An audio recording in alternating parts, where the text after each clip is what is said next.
लोकनेते यशवंतराव चव्हाण विद्यानिकेतन क्रमांक 6 वेरवडा नवी खडकी पुणे 6 या पुणे महानगरपालिकेच्या विद्यानिकेतन या शाळेमध्ये आज शाळेच्या प्रभारी मुख्याध्यापिका आदरणीय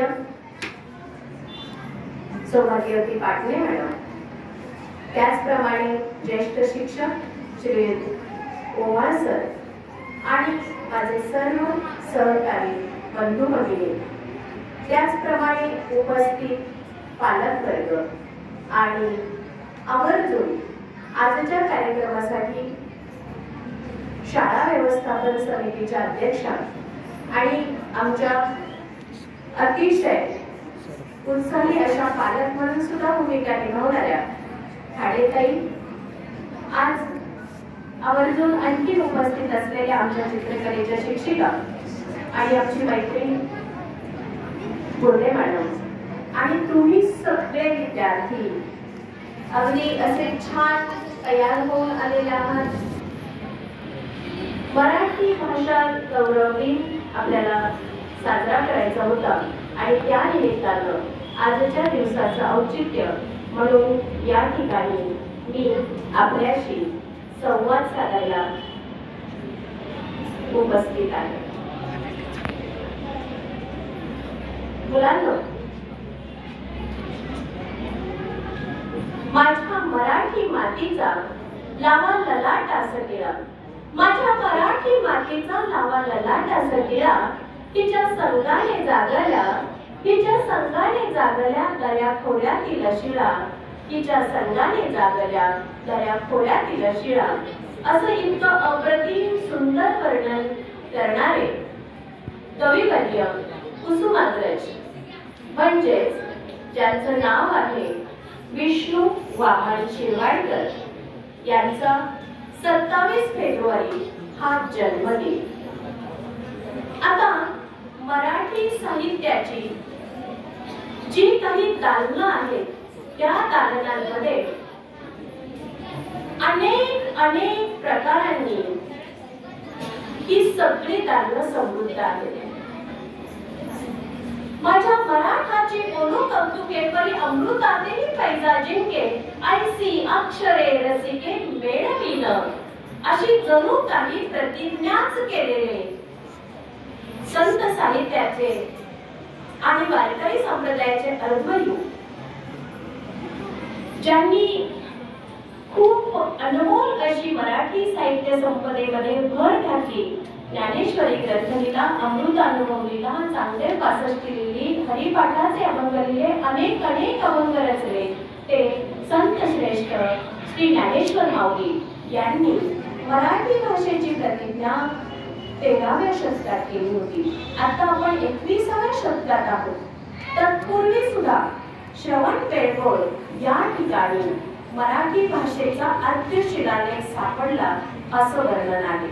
आता मी मराठी भाषेच्या बद्दल जेव्हा हे सांगते तेव्हा आपण मराठी माध्यमाच्या शाळेत शिकतो, परंतु मराठी हा विषय शिकताना आपण काही ठराविक कवी शिकतो, काही ठराविक लेखकांबद्दल माहिती घेतो आणि मग मराठी भाषा इतकी महत्त्वाची का, तर हे सुद्धा आपण लक्षात घेतलं पाहिजे की भारतामध्ये ज्या ज्या भाषा आहेत त्यापैकी 3ऱ्या क्रमांकाची भाषा मराठी आहे।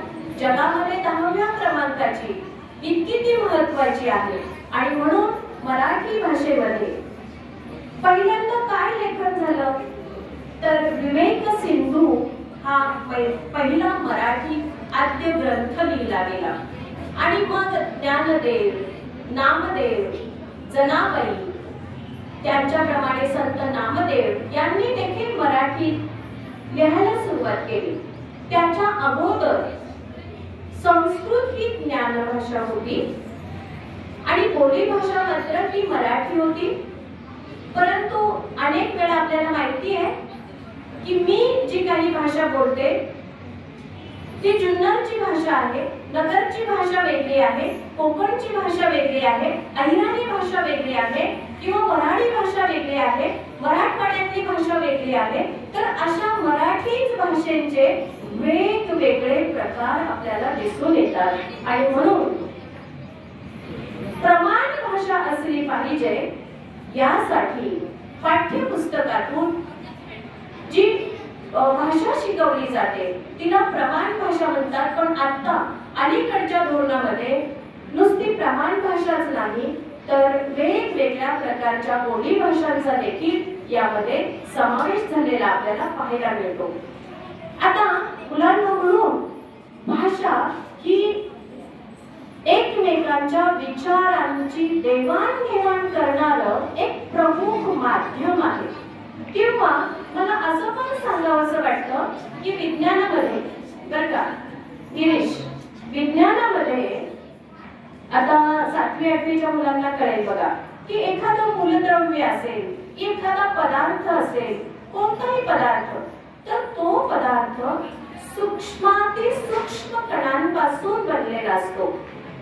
मूलद्रव्याच्या अतिसूक्ष्म कणाला अणु असं म्हणतात आणि मग असे अणु एकत्र येऊन संयुगाच्या सूक्ष्म कणाला रेणू असं म्हणतात. म्हणजे प्रत्येक पदार्थासाठी अणु रेणू जसे महत्त्वाचे आहेत तसे मराठी भाषेसाठी शब्द महत्त्वाचे आहेत, अक्षर महत्त्वाची आहेत, आपले स्वर महत्त्वाचे आहेत.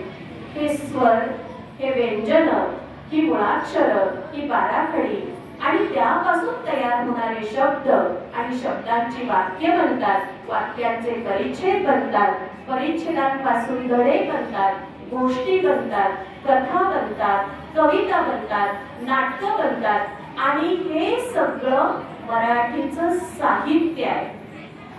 परवा मी एका कार्यक्रमामध्ये पाहिलं, एका मुलीला असं विचारलं की तुला साहित्याचे प्रकार माहिती आहेत का ग? तर ती म्हणाली हो, मला खूप साहित्याचे प्रकार माहिती आहेत. मला बाजरी माहितीये, मला गहू माहितीये, मला ज्वारी माहितीये, मला भाजी माहितीये, मला कांदे माहितीये. हे सगळं साहित्य नाही का? अगं तसं साहित्य नाही ग. मग मी दुसरे साहित्य सांगू का? ताट, वाटी, चमचा, पेले, ग्लास. अगं असं नाही ग. मग कसं? मी नाही सांगत जा. मग तिला समजावण्यात आलं, अगं साहित्याचे प्रकार म्हणजे आपण साहित्य कशाला म्हणतो, त्या साहित्याचे प्रकार मला हवे. म्हणजे अगं म्हणजे कविता. बरोबर, कविता म्हणजे साहित्य का? हो. तर कविता भारूड, लावणी, पोळी म्हणजे तो गीताचाच प्रकार झाला. पण नाटक, कथा, कादंबरी, स्वगत, नाट्यछटा असे सगळे जे प्रकार खरं तर आपण हे धड्यांमधून पण शिकलोय बघा. थोडे प्रकार आपण धड्यांमधून शिकलेलो आहोत. तर मुलांना हे आहेत साहित्याचे प्रकार. आणि मला माहिती आहे अभंग पण त्यामध्ये येतात, ओवी पण त्यामध्ये येते.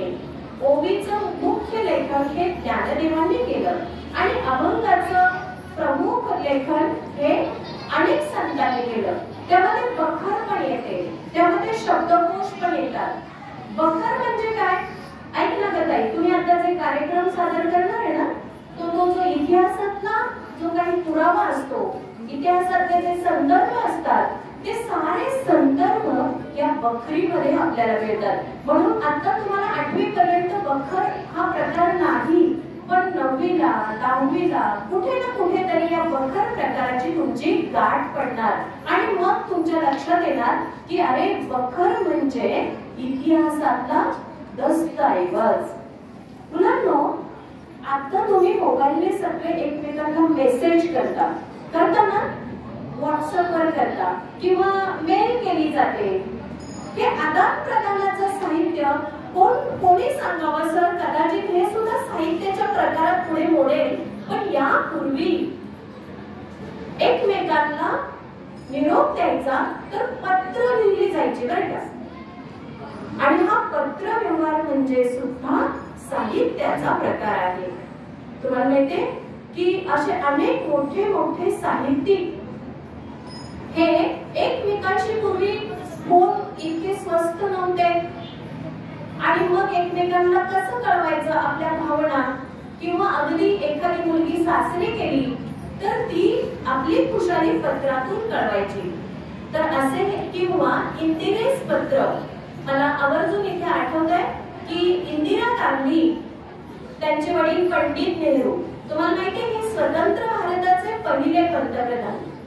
पण भारत स्वतंत्र होण्यापूर्वी पंडित नेहरूंना खूप वेळा कारावास सोसावा लागला आणि हा तुरुंगवास जेव्हा ते सोसत होते त्यावेळी तुरुंगातून ते आपल्या मुलीला पत्र लिहायचे.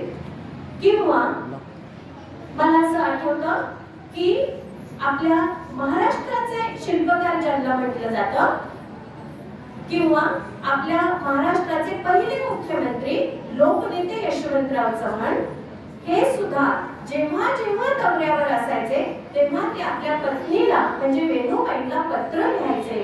तर वेणूस पत्र असं पण एक पुस्तक प्रकाशित आहे.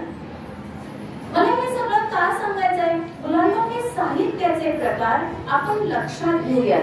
आणि मग तुम्ही म्हणाल की विवा शिरवाडकर आणि बाई तर सांगतात साहित्याचे प्रकार, तर विवा शिरवाडकर म्हणजेच कुसुमाग्रज.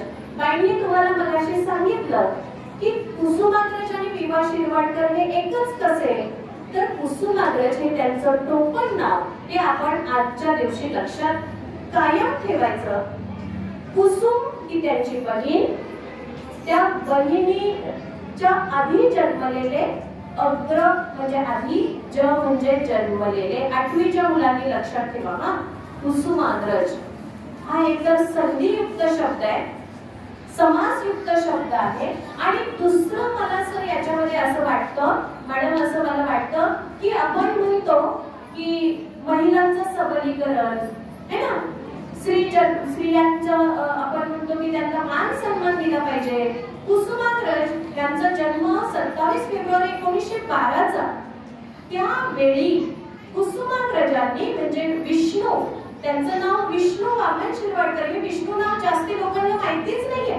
त्यांनी स्वतःच्या नावापेक्षा कुसुमचं नाव मोठं केलं, म्हणजे आपल्या बहिणीला किती आदर दिला त्यांनी. मला हे पण आवर्जून सांगायचंय म्हणून मुलांनो आणि मुलींना सुद्धा की आपल्या बहिणीला, आपल्या भावाला, आपल्या मामाला, मावशीला, काकांना, आईला, वडिलांना सगळ्यांना आपल्यामुळं सन्मान मिळेल अशी वाणी आपल्या तोंडातून बोलली गेली पाहिजे, हे सुद्धा आपण या निमित्ताने लक्षात ठेवूयात.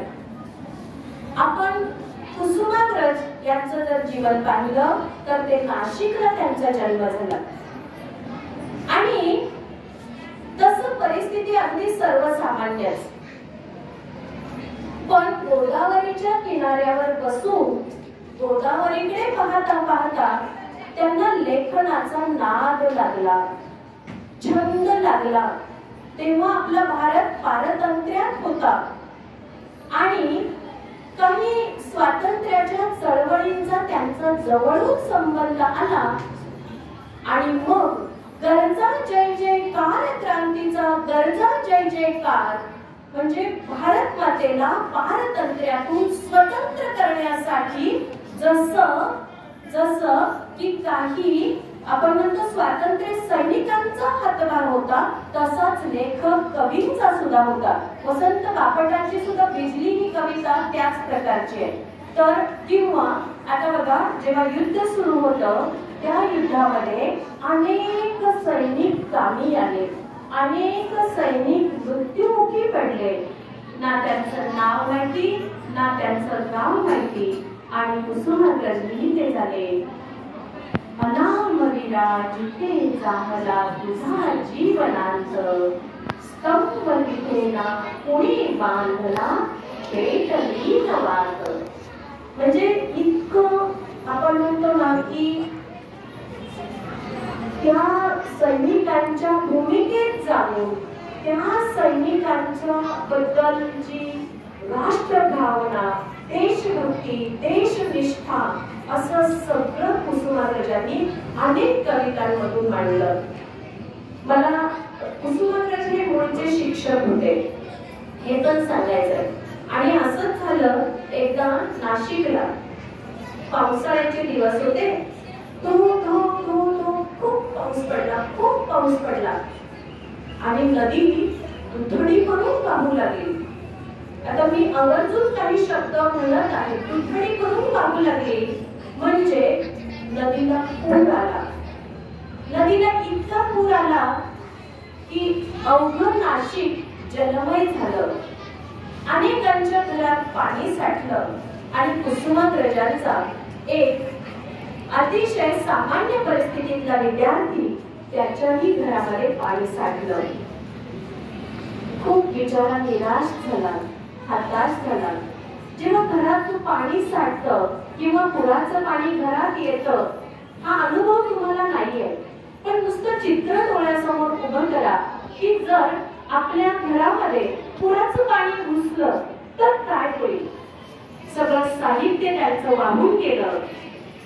आता काय करावं म्हणून तो मुलगा सहज आपल्या सरांकडे आला, म्हणजे कुसुमाग्रजांकडे आला बरं का. आणि मग कुसुमाग्रजांनी त्याची सगळी व्यथा ऐकून घेतली. आणि कुसुमाग्रजांना असं वाटलं की अरे म्हणजे मुलांना तुमच्याबरोबर आमचा तेवढाच जीव आहे. कोणाचे काही प्रश्न असतील, काही शंका असतील, समस्या असतील, तर आम्हाला असं वाटतं की त्या पहिल्या सोडवल्या पाहिजेत. कुसुमाग्रजांनाही कदाचित तसंच वाटलं. त्यांना असं वाटलं की आता या मुलाची खूप नुकसान झालेलं आहे आणि आपण याला मदत करावी. म्हणून कुसुमाग्रजांनी खिशात हात घातला आणि त्या मुलाला काय वाटलं असेल रे? आनंद वाटला असेल का दुःख वाटलं असेल?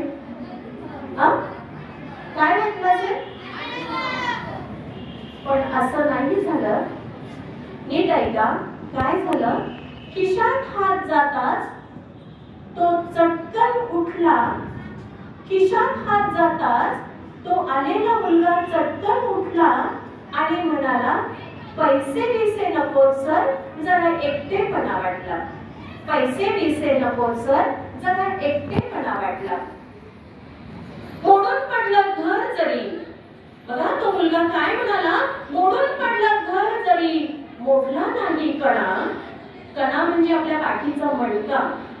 जर पाठीचा मणका आपला जर धडधाकट असेल ना तर आपण कोणतंही काम करू शकतो. हा आत्मविश्वास देणारा आपला पाठीचा मणका असतो. म्हणून त्याला जपायला शिका आणि तो जपायचा म्हणजे ताठ बसायला शिका.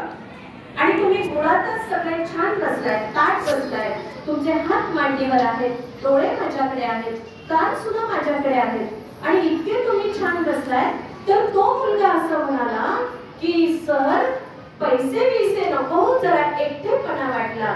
सर मोडून पडलं घर तरी मोडला नाही कणा. पाठीवर हात ठेवून फक्त लढ म्हणा, फक्त लढ म्हणा, फक्त लढ म्हणा. म्हणजे सरांना मुलाला विद्यार्थ्याला मदत करावी वाटलीच की माणुसकी, की सहानुभूती, की आपुलकी, हेही आपण लक्षात ठेवू. पण विद्यार्थी असे असतात की अशी उगीच त्यांना फुकट मदत नको असते, फक्त गुरुजनांचे आशीर्वाद हवे असतात. हे आपल्याला कुसुमाग्रज कणा या कवितेतून सांगतात. आणि मुलांनो, यातून आपण एवढंच शिकायचं की कितीही संकट आली, कितीही वादळ आली, कितीही प्रश्न निर्माण झाले, कितीही समस्या आल्या, तरी मागे हटायचं नाही, थांबायचं नाही, परिस्थितीवर मात करायची.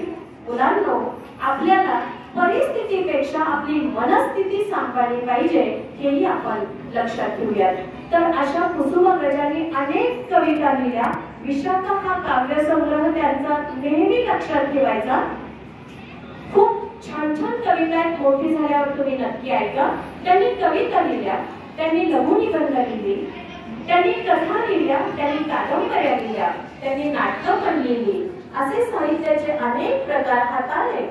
आणि मुलांनो, या निमित्ताने फक्त एका गोष्टीची आठवण करून देते आणि मग मी थांबणार आहे. तुम्ही ताहटच बसलेले आहात. तर जे लेखक उत्तम लिहितात, सरांनी आता माझा देखील उल्लेख केला की मॅडमने खूप म्हणजे पुस्तकं लिहिली आहेत वगैरे, खूप वगैरे नाही, 5च पुस्तकं लिहिली आहेत. परंतु अनेक मराठी साहित्यिकांनी अनेक साहित्य लिहिलं आणि जे लेखक असं तुम्हाला पण आता बघा, तुम्ही परवा छान भाषण केली, पाहिजे बक्षीस दिलं की नाही, तसं भारत सरकारतर्फे या लेखकांना सन्मानित केलं जातं. साहित्य क्षेत्रामध्ये, लेखन क्षेत्रामध्ये बघा, जे उत्तम साहित्य निर्माण करतात ना, त्यांना ज्ञानपीठ पारितोषिक दिलं जातं. बघा, नीट ऐका. स्कॉलरशिपच्या मुलांनी तर अजून चांगलं ऐका की जे समाज प्रबोधनाचं खूप छान काम करतात, त्यांना सर्वोच्च नागरी पुरस्कार म्हणजे भारतरत्न दिला जातो. आताच स्वर्गीय ज्यांचं म्हणजे स्वर्गवास झाला, लता मंगेशकर, किंवा तुमचे आवडते खेळाडू जे आहेत सचिन तेंडुलकर, त्यांना हा भारतरत्न पुरस्कार मिळाला. तर नागरी पुरस्कार, सर्वोच्च नागरी पुरस्कार म्हणजे भारतरत्न आणि सर्वोच्च साहित्य पुरस्कार म्हणजे ज्ञानपीठ पुरस्कार. या पुरस्काराची सुरुवात झाली 1961 पासून, परंतु प्रत्यक्षात तो त्याची सुरुवात झाली 1965 पासून. आणि आपल्या मराठी साहित्याचा गौरव पहिल्यांदा झाला 1974 साली. सगळ्यांनी नीट ऐका, 1974 साली वी.स. खांडेकर यांना पहिला ज्ञानपीठ पुरस्कार मिळाला मराठी भाषेतला. दरवर्षी एका लेखकाला तो मिळतो, मग ती भाषा कोणती पण असेल, पण मराठी भाषेसाठी 1974 साली वी.स. खांडेकर. आणि मग दुसरा पुरस्कार 1987 साली, 27 फेब्रुवारी 1987 साली, ज्यांचा त्या दिवशी वाढदिवस होता. कोण असतील रे ते? कोण असतील? हा म्हणतो कुसुमाग्रज असेल. तुम्हाला काय वाटतं? हे म्हणतात वि.वा. शिरवाडकर असतील. तुम्हाला काय वाटतं? कोण असेल? कोणाला मिळाला असेल? 27 फेब्रुवारी वाढदिवस कोणाचा?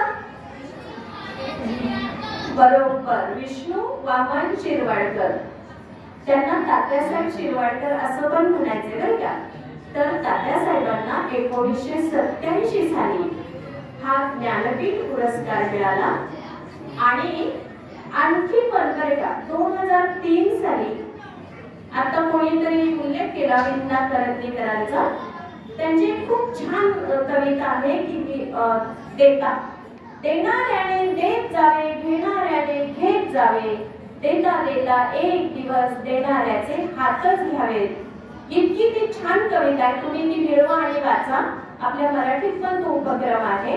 तर विंदा करंदीकरांना 2003 साली ज्ञानपीठ पारितोषिक मिळालं. आणि आणखी एक कोसला कादंबरी लिहिलेले, अनेक साहित्य लिहिलेले, पण भालचंद्र नेमाडे यांनाही ज्ञानपीठ पारितोषिकानं गौरवलं गेलं. अनेक वेळा सामान्य ज्ञानावर आधारितही असे प्रश्न विचारले जातात, गटात न बसणारा पर्याय कोणता वगैरे वगैरे. तर यासाठी सुद्धा आपण हे लक्षात घेऊया. आजपर्यंत मराठी भाषेमध्ये 4 साहित्यिकांना ज्ञानपीठ पारितोषिक मिळाले. आणि ज्ञानपीठ पारितोषिक म्हणजे साहित्य क्षेत्रातलं सर्वोच्च पारितोषिक. आणि म्हणून यांचा जन्मदिन हा आपण मराठी भाषा गौरव दिन म्हणून साजरा करतो आहोत. आणि मराठी भाषेतला कोहिनूर असं सुद्धा वि.वा. शिरवाडकरांना म्हणतात. आता कोहिनूर म्हणजे एक हिरा, आणि त्या हिऱ्याचं तेज किती अप्रतिम असेल, असं अप्रतिम आणि अत्यंत सखल सकल सोपं आणि आशय गर्भ लिहिलेले आपले वि.वा. शिरवाडकर यांना जेव्हा पुरस्कार जाहीर झाला त्यापूर्वी असं झालं होतं की बरं का, त्यांनी एक खूप सुंदर नाटक लिहिलं होतं. तुम्हाला नाटक हाही साहित्याचा प्रकार मी सांगितला. कोणतं ते नाटक? तर नटसम्राट हे नाटक. आणि नटसम्राट हे नाटक त्यांनी लिहिलं. ते नाटक जसं लहान मुलांना आवडलं तसंच मोठ्या माणसांना सुद्धा आवडलं. त्यातून आपल्याला खूप खूप काहीतरी शिकण्यासारखं आहे. मुख्य भूमिका अप्पासाहेब बेलवलकरांची आणि ते अत्यंत असे नावाजलेले नट असतात आणि आता ते सेवानिवृत्त होणार असतात. त्यांना एक मुलगा आणि एक मुलगी असते आणि ते सेवानिवृत्त होणार म्हणून त्यांचा खूप मोठा सत्कार केलेला असतो. सेवानिवृत्त होताना आपण सत्कार करतो की नाही?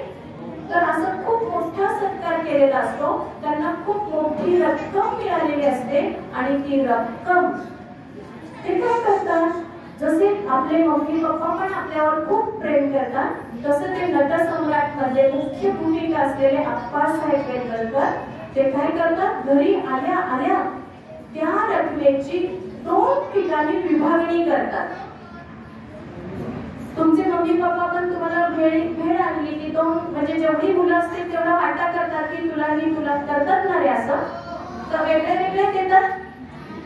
तर असं त्यांनी ती रक्कम 2 ठिकाणी वाटली आणि 2 ठिकाणी वाटल्यानंतर त्यांनी काय केलं की अर्धी रक्कम मुलाला अर्धी रक्कम मुलीला देऊन टाकली. आणि मग आप्पासाहेबांकडे पैसेच राहिले नाहीत आणि मग आप्पासाहेबांवर एक वेळ अशी येते की कोणी घर देतं का घर, कारण त्यांना स्वतःच्या घरातून बाहेर काढलेलं असतं. तर अशी परिस्थिती कोणावरही येऊ नये असं कुसुमाग्रजांनी त्या शब्दांमधून सांगितलंय.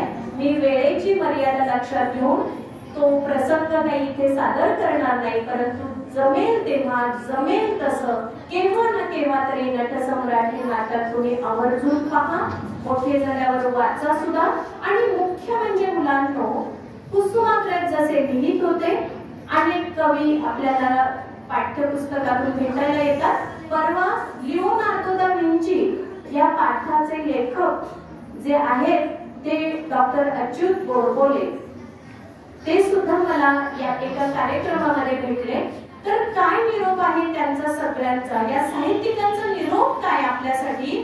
तर आपण सुद्धा आपल्याला देवानं वाणी म्हणजे तोंड दिलेला आहे. आपल्याला देवानं छान 2 हात दिलेले आहेत. शाळेमध्ये येतोय आपण साक्षर आहोत, तर तुम्ही सुद्धा चांगलं चांगलं लिहा, कविता लिहा, गाणी लिहा, गोष्टी लिहा, त्या वर्गामध्ये सादर करा, नाटकं बसवा आणि हा साहित्याचा आनंद घ्या. आणि मोठे झाल्यावर शक्य झालं तर तुम्ही सुद्धा असं खूप खूप लिहा, मोठे लेखक बना, पण त्यासाठी आधी माणूस बना, असं मला या मराठी भाषा गौरव दिनाच्या निमित्ताने सांगावंसं वाटतं. आणि मला या ठिकाणी शाळेने आज माझे विचार व्यक्त करण्याची संधी दिली त्याबद्दल मी मनापासून आपल्या सर्वांची ऋणी आहे. आणि तुम्ही विद्यार्थ्यांनी पण खूप छान पद्धतीने ऐकून घेतलं, याबद्दल तुम्हा सर्वांचं खूप खूप कौतुक. तुम्हाला खूप खूप शुभेच्छा. धन्यवाद. जय हिंद, जय महाराष्ट्र.